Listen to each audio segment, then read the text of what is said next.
Hello, hello, can you hear me? Yes, hello. Welcome. So I suppose some of you who may teach, sorry, I'm Rob Honey, for those of you who are Canadians, welcome as well. I'm Rob Honey, I'm Honorary President of the EPS, so that's why I'm here. Those of you who teach will have recently stopped marking, I assume, but one of the real pleasures of marking is marking your own project students' final year dissertations, because you can see how much they've learned or how little they've learned sometimes, in terms of your efforts to make them mini-me's and good at research. Now, the EPS has a number of prizes they give out every year for people at different stages in their career. And hello, come in. Yes, so for people at different stages in their career. And this prize that we're honouring now is a prize given for someone who's made a huge contribution in terms of their project at an undergraduate level, who is going to go on to do postgraduate study in psychology. Okay, so that's the idea. And this prize is given in concert with the British Science Association. Yeah?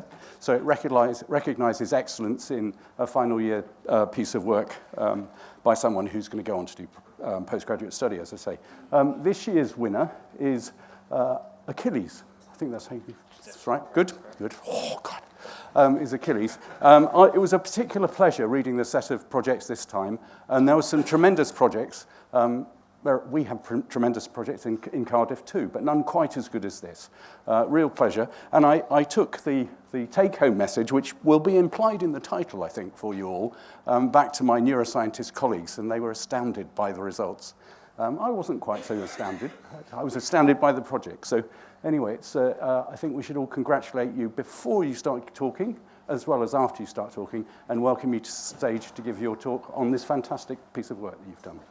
Well done.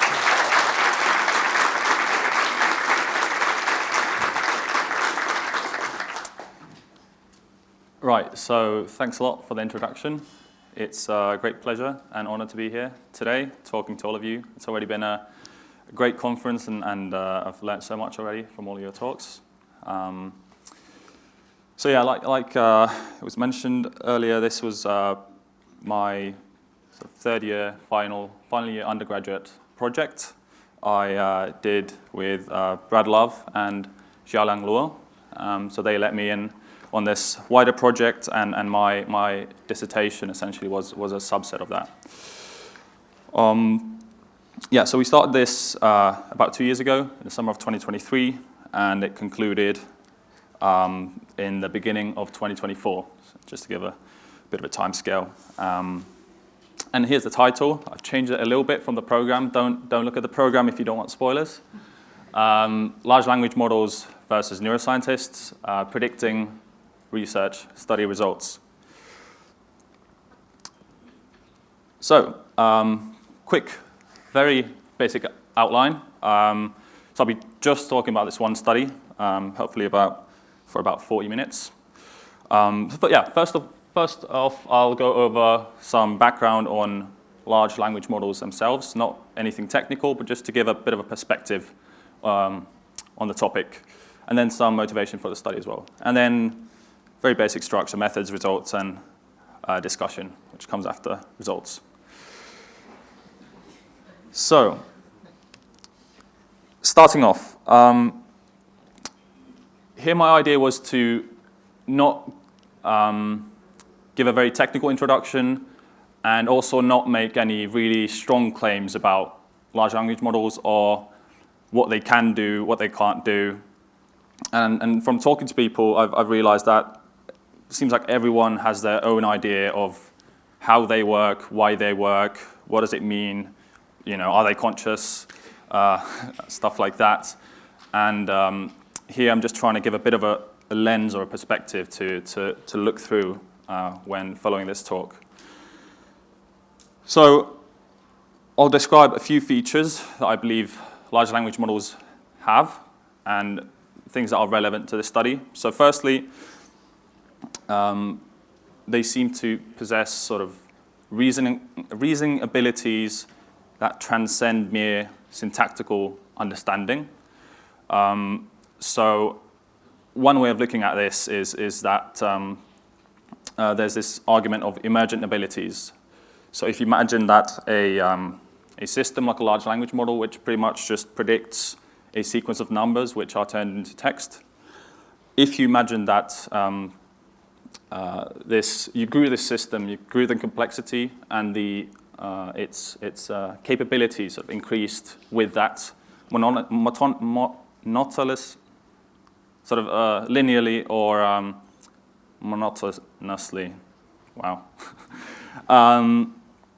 But the emergent abilities argument from actually Wei et al. All the way from 2022 posits that actually there's these almost like limits where when you go above a threshold, some new abilities emerge, like sort of mathematical abilities almost akin to when children learn maths, which is not just a follow-up from previous learning, but a sort of a new skill. Also, they can, I would argue, they can describe complex topics from varying different angles and give up, for example, like make up new analogies. And I would argue that this requires some sort of understanding, not putting any philosophical meaning on that term, but an understanding of that complex topic where you can then come up with new ways to approach it. Another way to look at this is in the form of high-level representations, or some would call world models, and that's a sort of a more debated term, I would say, so which they've acquired from text.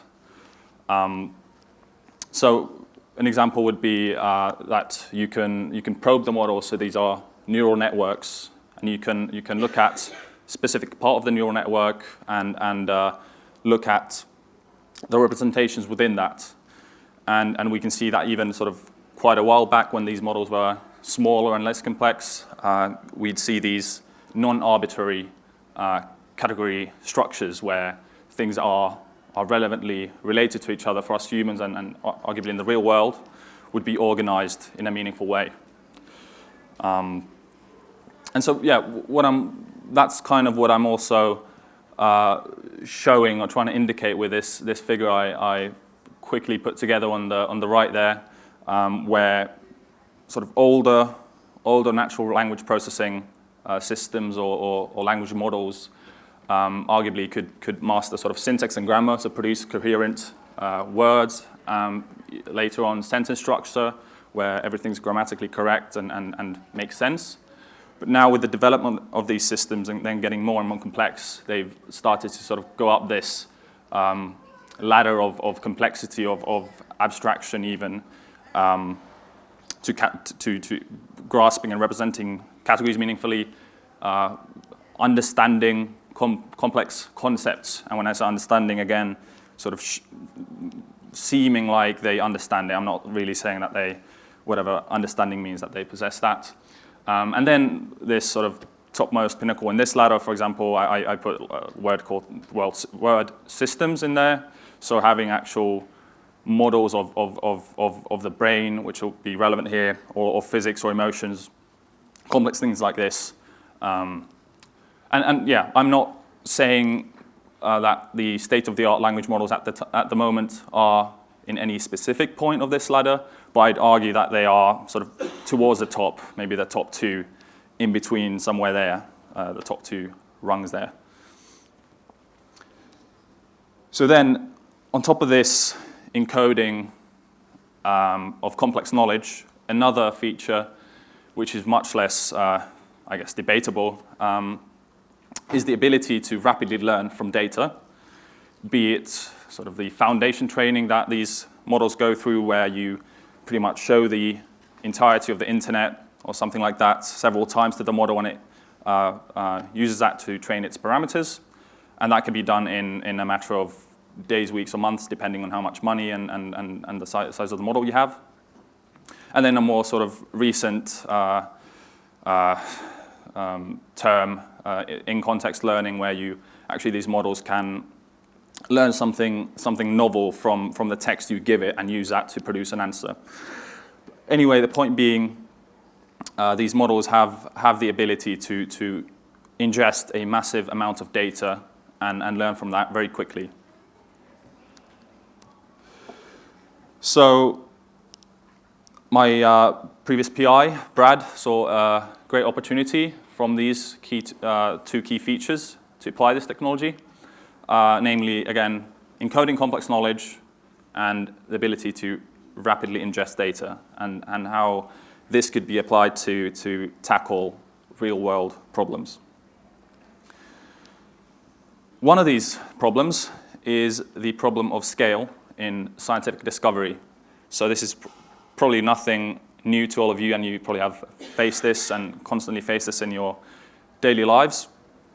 Point essentially is that the scientific literature is just absolutely massive, and it's growing constantly. There's a growth rate from 1700 up until now, but even today, the sort of doubling of the literature in any given field is anywhere from maybe 15 to 20 years, depending on the estimates.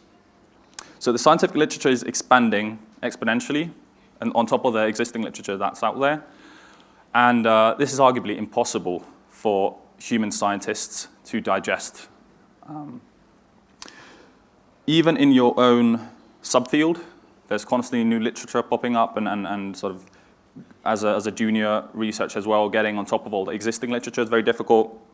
But then also, if you think of all the tangential and sort of fields that are related to your topic, but not directly within your subfield, that sort of even explodes even more. So if you think about like Alzheimer's research, for example, a great topic where, a good example, where you've got animal modeling, pharmacology, behavioral studies, neuroscience, and these all can inform your specific research questions, specific hypotheses, but you just don't have the time to ingest all of these subfields. So this arguably leads to very compartmentalized knowledge for scientists, and this comes to a key task for scientists, which is making predictions from this incomplete data or incomplete knowledge. And when I say making predictions, that's sort of coming up with hypotheses, identifying important gaps in the literature, and maybe making also these sort of links between different subfields to inform your research. So then with this problem here, the question was, and going back to the aforementioned features of large language models, Brad came up with the question of, could we actually enhance this process for human scientists by utilizing large language models? And again, yes, so with these two features of rapidly ingesting data, which sort of speaks to the breadth problem, so having a broad enough set of knowledge, and also more, and I think more importantly, encoding complex enough knowledge, which goes towards the depth part. So with this, the idea was to test predictive abilities in neuroscience. And we chose neuroscience both because it's a very sort of compartmentalized field where there's lots of subdisciplines that can look at the same question, and also because we were familiar with the field. So yeah, the aim was to assess large language models' predictive abilities in neuroscience. And we do this by comparing large language models and neuroscientists in a future-looking benchmark, key word being future here. And this means that mere memorization of knowledge or retrieving knowledge is not enough, but instead you need to utilize that to make predictions.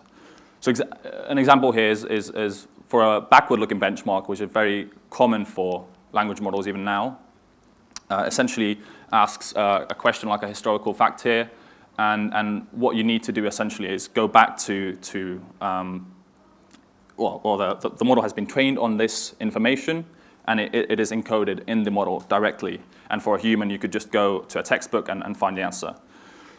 For a forward-looking benchmark, on the other hand, your task is to use your existing knowledge and sort of expand that beyond what is known. So an example here, this is table tennis, but I guess right now it's Wimbledon's a bit more topical, so maybe let's turn into tennis. But the idea is you have information on two players, for example, all their background, everything.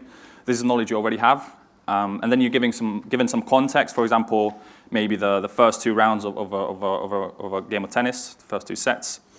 And then you're asked to predict what's going to happen in the next set, based on your existing knowledge of the players, but also this context from the match itself. So with this in mind, we started designing a benchmark test.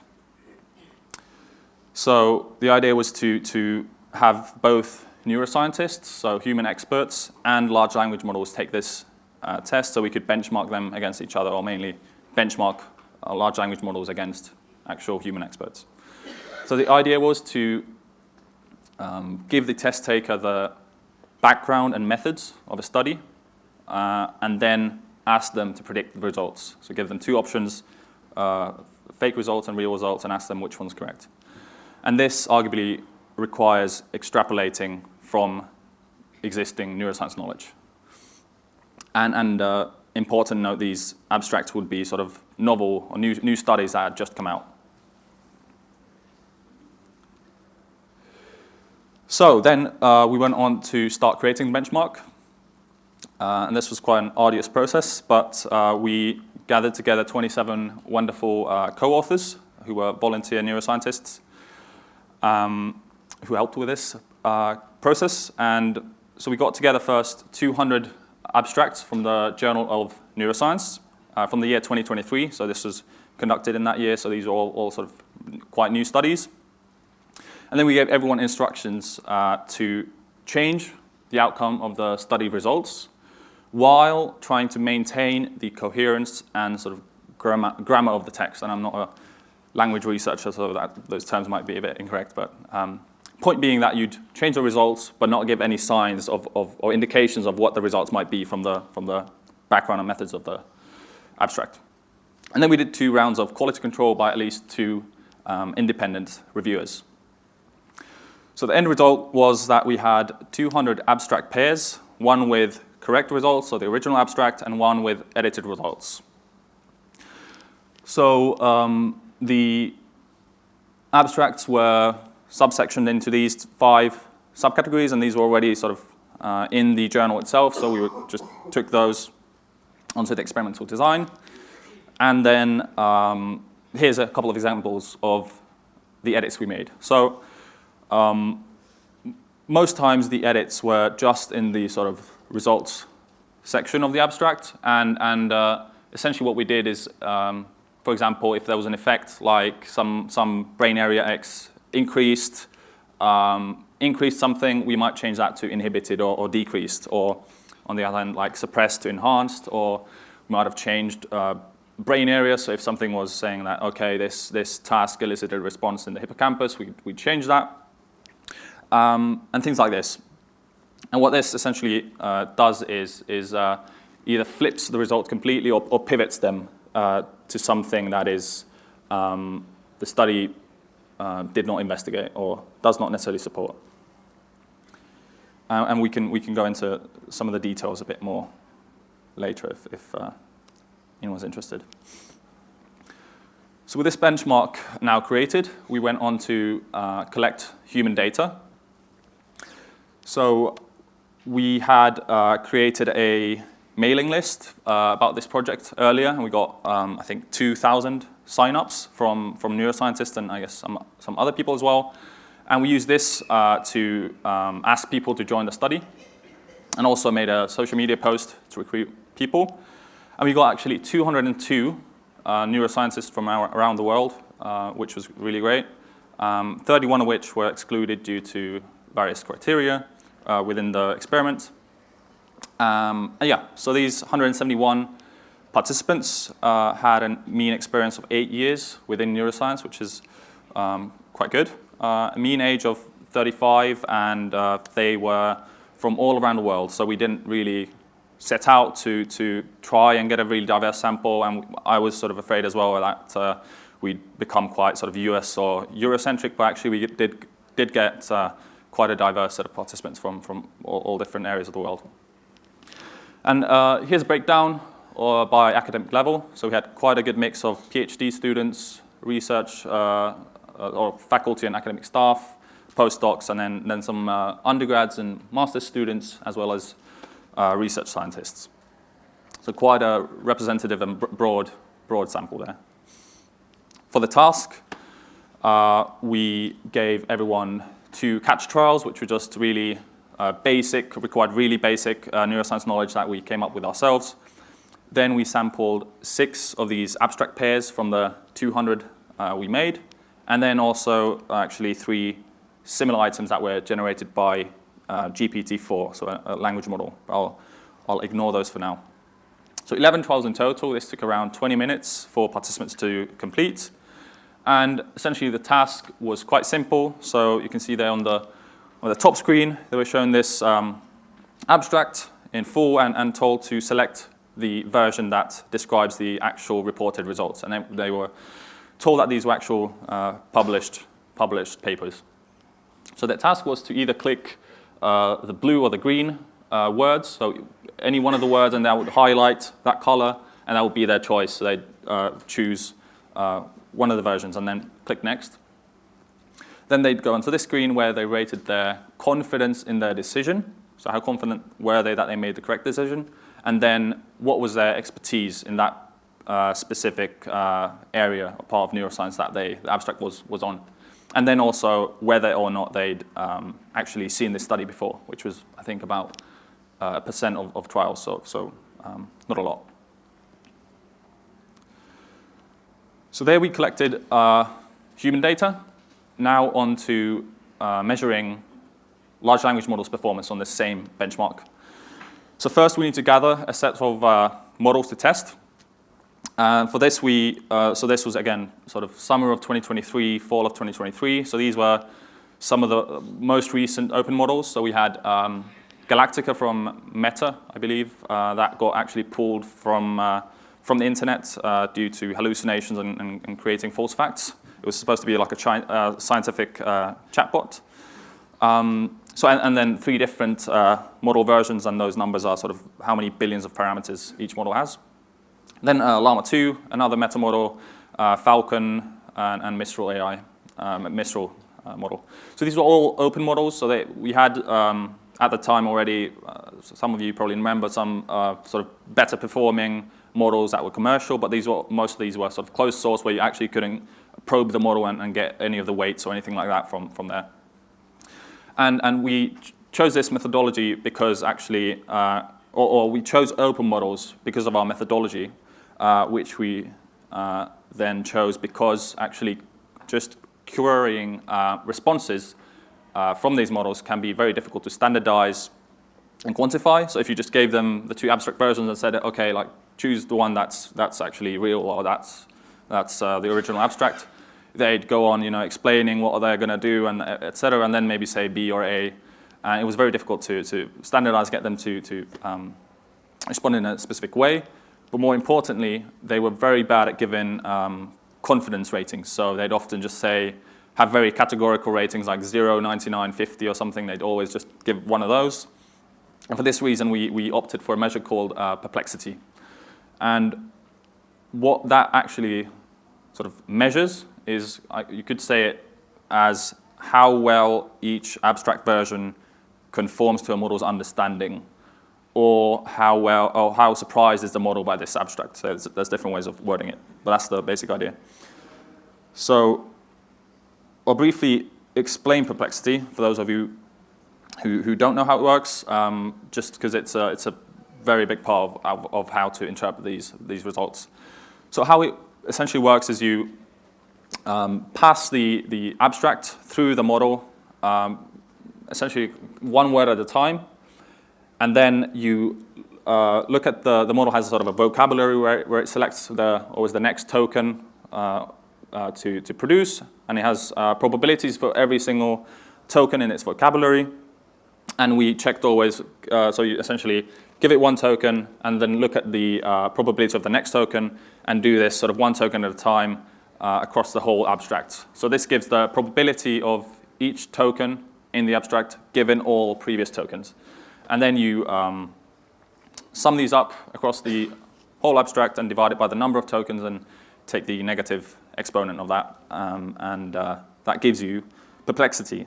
And what perplexity, again, is, so smaller perplexity, you could say, means that that text conforms better to the model's understanding.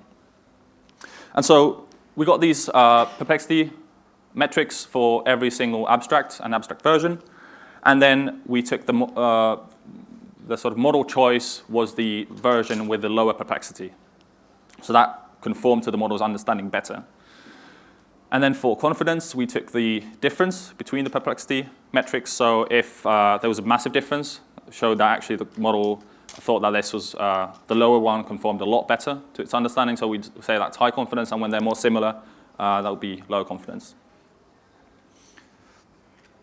So now on to the results. Exciting part, if you haven't read the guide and the title there. So yes, here's human performance on this test. So divided by academic level. So humans had a mean accuracy of 63.4%.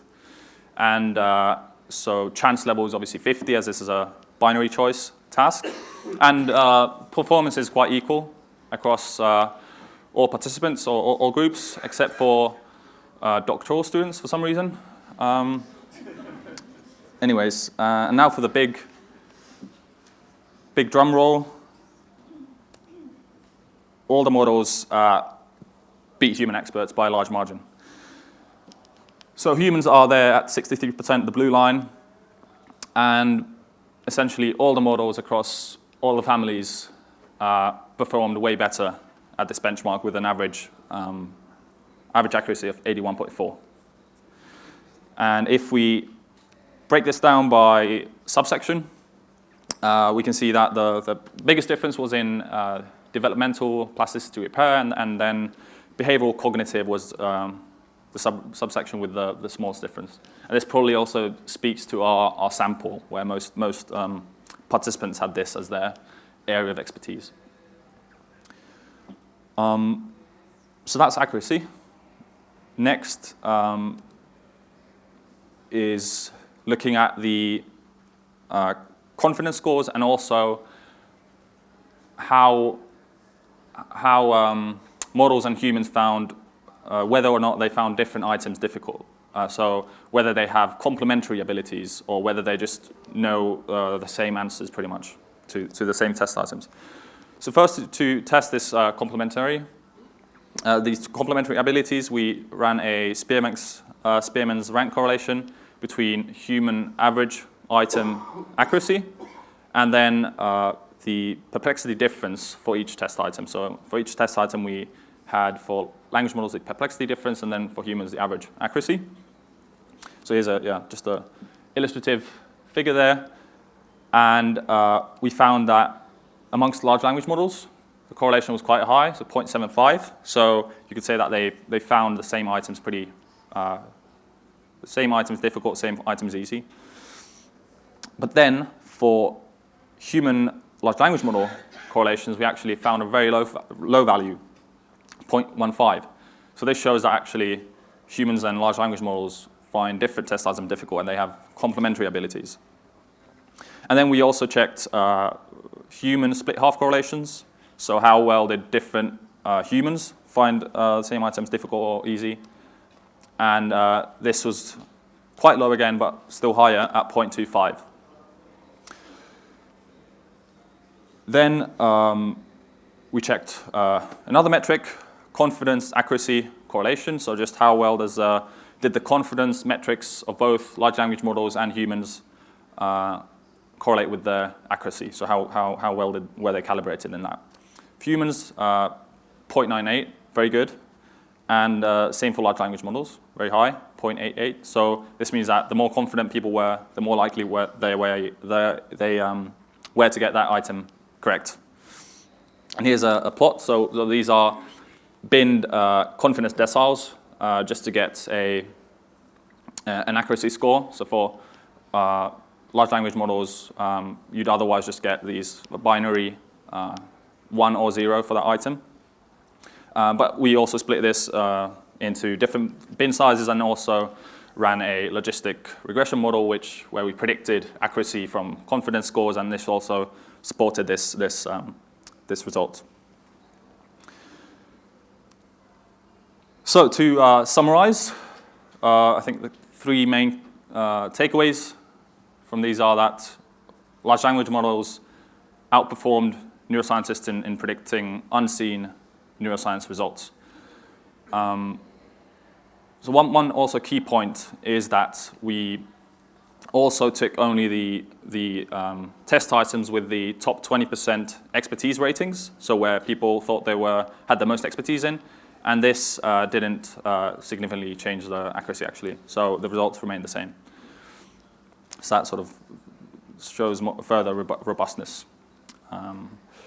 Then complementary predictive abilities. So this is important in a sort of a joint, if these systems are humans and these systems are doing a joint task, where like a joint decision-making task. So if everyone found the same items difficult and easy, that sort of there wouldn't be much benefit from that. You just take the decisions from the sort of superior system. But actually with these complementary abilities, they're able to support each other and sort of go above and beyond what each of them are good at. And then again, relating to this sort of joint decision-making, if these systems are to be used in conjunction with humans, the confidence estimates were well calibrated. So this means that you can trust that when another decision maker is confident, that you should probably trust their choice. Yes. So now on to a bit of discussion. So the main question for me really was, after even really before running this study, but especially after seeing the results, was pretty much, are we actually measuring neuroscience understanding and predictive abilities, or something completely else? Is there some confounding factor that's just creating this performance in large language models? This was really for me almost the only question that mattered, or the biggest question for sure. So there's a few points to be made against large language models, or these models here, the performance of the models coming from neuroscience understanding and their predictive abilities from this. So one critique, for example, is that actually the edits we made changed the coherence of the text and not just the results. So we actually gave some hints somewhere as to how the results were going to be. So one way of looking at this is that, studies mostly report, published studies mostly report sort of significant findings, and where maybe large language models were able to detect a deviation from this sort of prototype or stereotype in abstract. So you'd have a sort of if every abstract you see ever says, significant this, significant that, then if we switch it to non-significant, they would detect this. But I would argue that, well, firstly, I think us humans, we've got the same we've gotten the same template by reading a lot of studies. So that gives us also the ability to see if every option has significant and non-significant, we'd go for that one. But also then on top of that, which I think explains it more, is that we also did edits where we didn't change the significance of the results, but we switched the effect direction or the brain region, which wouldn't give this sort of make this sort of effect, I think, apparent. So another one then is that the wording changes we did. So we again switched sort of individual words within the abstracts from, I think, 1 to 12 edits. So 1 to 12 word changes per abstract. That these changes somehow changed the sort of low-level coherence of the text, and that large language models would be able to detect these sort of subliminal incoherences to us humans. And I think this is also is a good point, but our sort of 2 quality control rounds made sure that actually, at least for us humans, we couldn't tell the difference. But also, we actually, Ken Luo, who was led this project, he fine-tuned a large language model with a neuroscience text. So he had an existing model and then trained it some more, added a layer there and trained it some more with neuroscience literature in particular. And this actually showed a performance boost as well. And I would argue that this sort of at least slightly mutes this point of them just performing because of these, or this really giving a major boost to their performance. Also, one more quick point, the GPT-4, so the large language model created test cases I mentioned earlier, the results are pretty much the same on those. And I'd argue that if a large language model created the changes, they would probably sort of not have these human biases that might be detectable by the large language models when testing them. Another point, which is memorization. So maybe these models just had seen these abstracts, had seen these studies, and had them just pretty much memorized, and they could just see, okay, I was trained on this text. This other thing looks, I don't know what it means, but it looks different. That doesn't go with my understanding. So we checked this. So yeah, essentially, were the large language models trained on the abstracts themselves, but more importantly, I think, preprints of the abstracts. And so the point is that all the models we chose pretty much had a training cutoff around the switch between 2023 and 2022, so say December 2022 at the latest. So this means that the actual abstracts themselves that were published in 2023 couldn't be in their training set. But some of those might have had, and we did find some preprints that actually might have been in the training sets. And so we tested this by looking at whether performance was better for older articles, where it's more likely that they had a preprint during the training time, versus later articles, and we didn't find any evidence for this. And there's also, in the paper from this project, there's another type of analysis that we conducted. And the final point, arguably this is quite or indeed a very constrained solution space. So you have essentially the ground truth and an alternative, and your choice is just to choose between these two. But then the question is, can large language models actually reproduce these results while more open-endedly predicting results? So if you just give them the background and methods, could they from this come up with similar performance, or at least beat humans? And this is also more akin to the use cases that would come from these systems. So final slide, future directions, and this is quite brief. So this, even since publication and this project, the field has gone forward so much. But for us, for this test or this study, the first sort of thing is testing exactly on this more open-ended benchmark. So idea being we'd give large language models the background results, and then they'd use their understanding and that context to pretty much generate the results section, and we'd see whether they did better at that than human scientists. And that's essentially just opening the solution space, making it much more difficult to at least accurately predict the exact effects. Then for some applications from these results, and obviously other stuff as well that's gone around.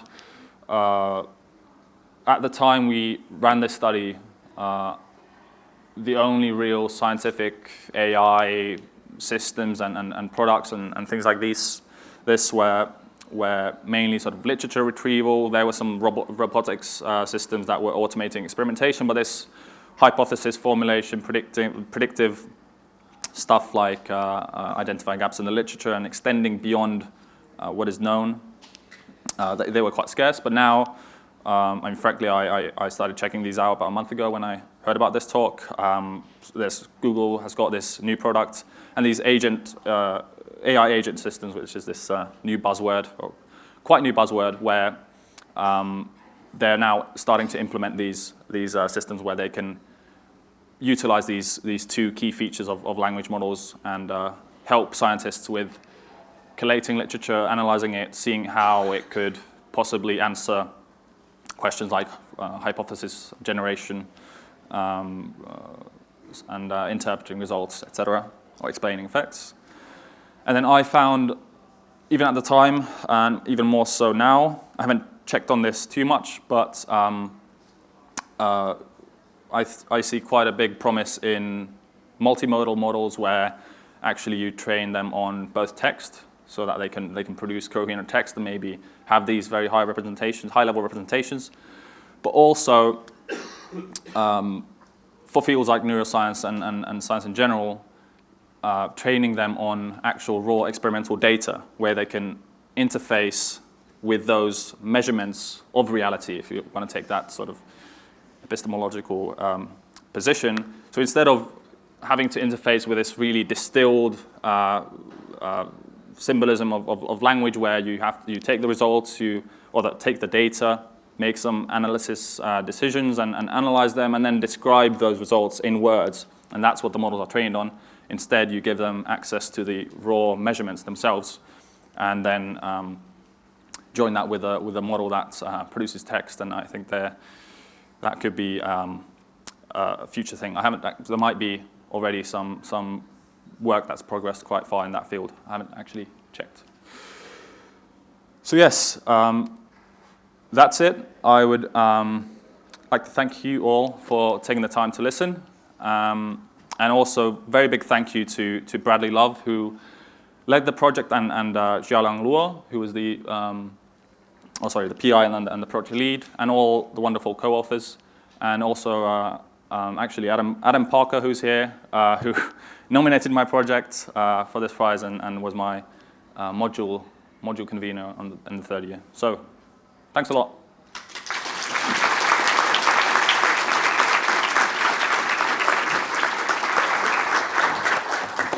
That's great. Thank you very much.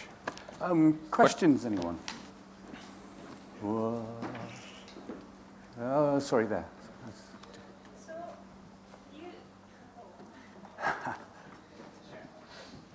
well, thank you for a great talk. That was very interesting. So, in research, often it develops as iterative progress. We first look at something, and that brings on new question, and we go on and on and on this way.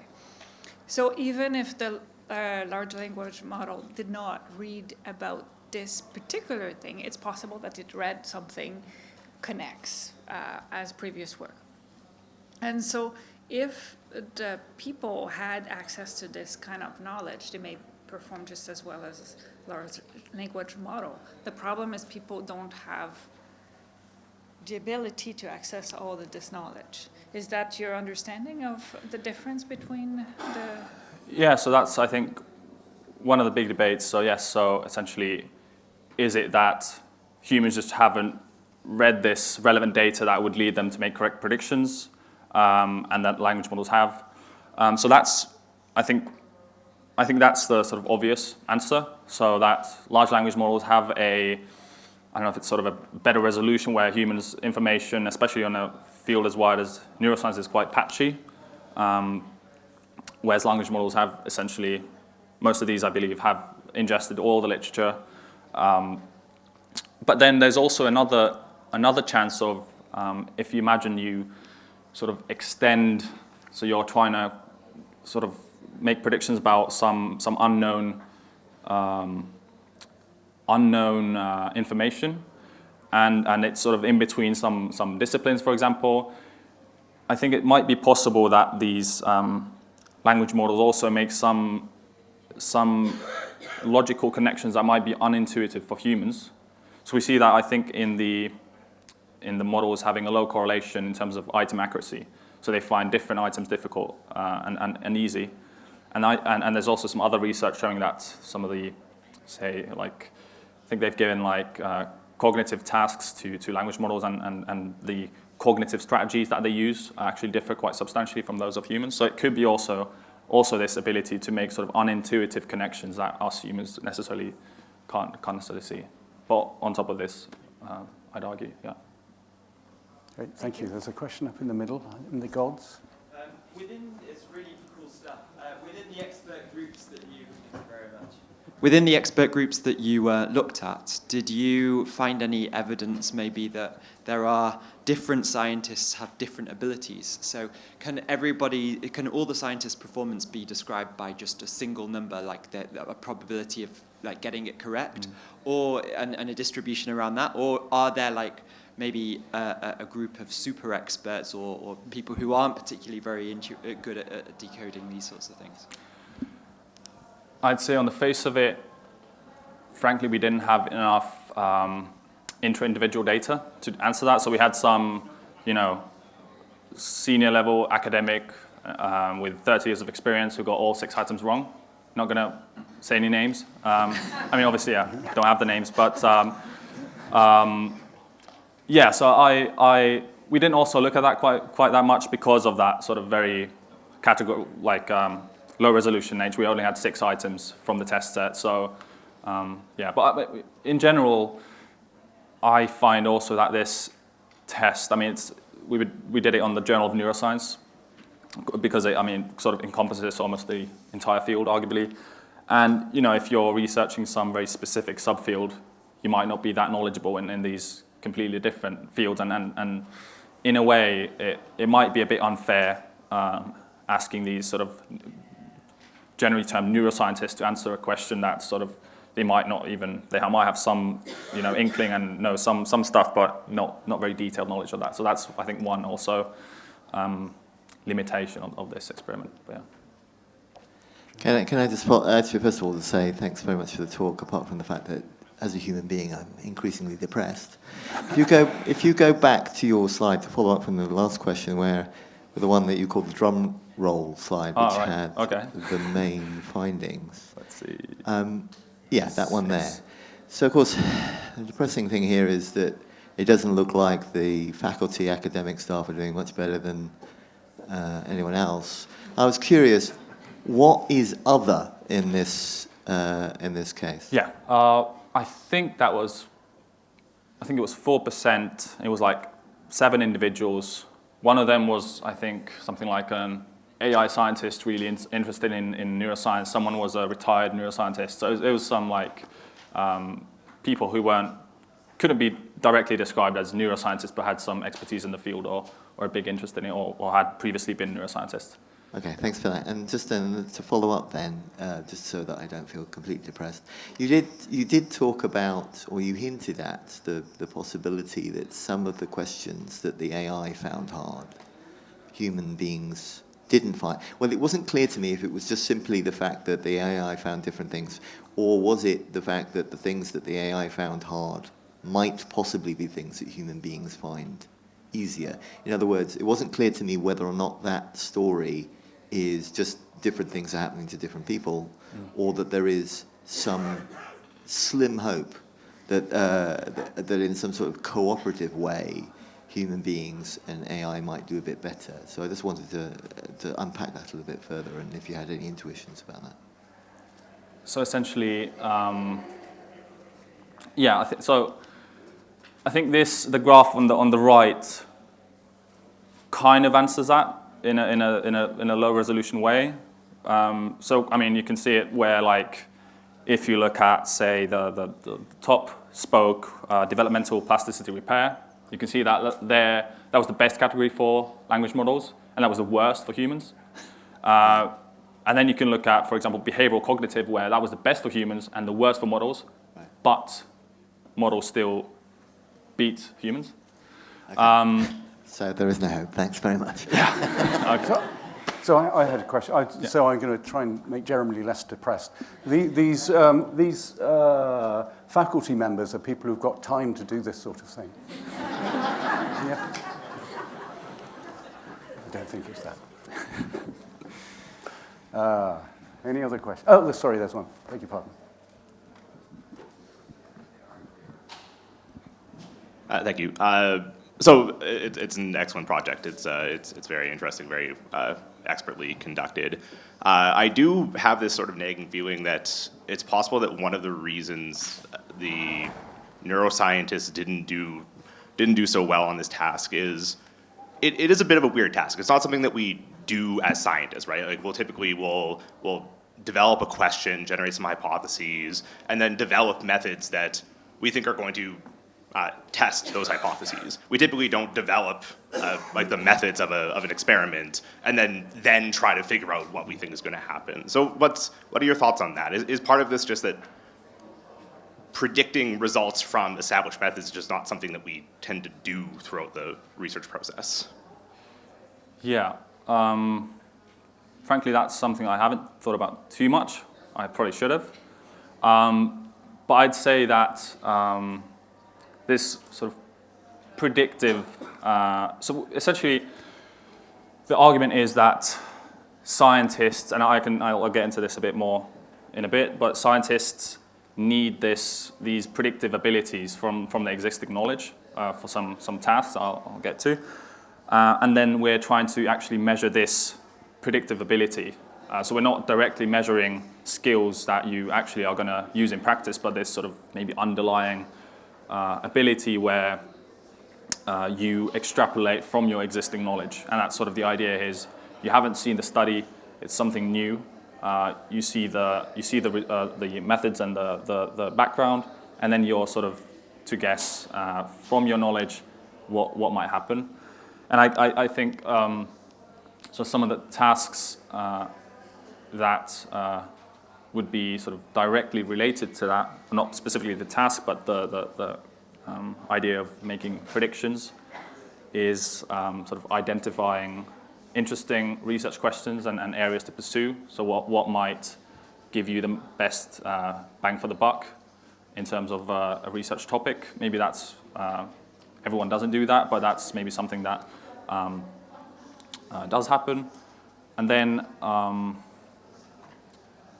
if I think about it, I mean, that kind of, in my mind at least, if I think about it sort of briefly here, that sort of goes towards hypothesis generation as well, at least in the way of when you're thinking of something new to investigate and you're identifying a hypothesis.